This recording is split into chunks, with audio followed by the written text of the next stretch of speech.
ഖത്തറിൽ സാമ്പത്തിക പിഴയിളവ് പദ്ധതിയുടെ സമയപരിധി ഈ വർഷം അവസാനം വരെ നീട്ടി. ജനറൽ ടാക്സ് അതോറിറ്റിയുടേതാണ് ഉത്തരവ്. നികുതിദായകർക്ക് ആശ്വാസകരമാകുന്നതാണ് തീരുമാനം. നികുതിയുമായി ബന്ധപ്പെട്ട സാമ്പത്തിക പിഴകളിൽ 100% ഇളവ് നൽകുന്ന പദ്ധതിയുടെ കാലാവധിയാണ് ജനറൽ ടാക്സ് അതോറിറ്റി ഡിസംബർ 31 നീട്ടിയത്.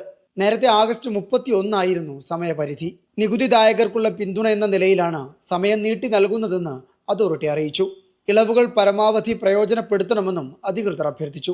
ധരീബ പോർട്ടൽ വഴിയാണ് ഇളവിനായി അപേക്ഷ നൽകേണ്ടത്. ഇതിനാവശ്യമായ രേഖകളും സമർപ്പിക്കണം.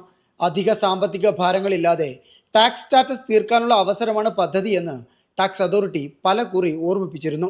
7000-ലേറെ നികുതിദായകർ ഇളവിന്റെ ആനുകൂല്യം പ്രയോജനപ്പെടുത്തിയതായി ടാക്സ് അതോറിറ്റി അറിയിച്ചു.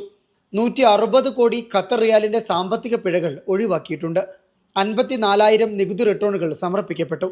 2014 മുതൽ 2024 വരെയുള്ള കാലയളവിലെ കുടിശ്ശികകളാണ് തീർപ്പാക്കിയതെന്നും അതോറിറ്റി വ്യക്തമാക്കി. Media 1 Doha.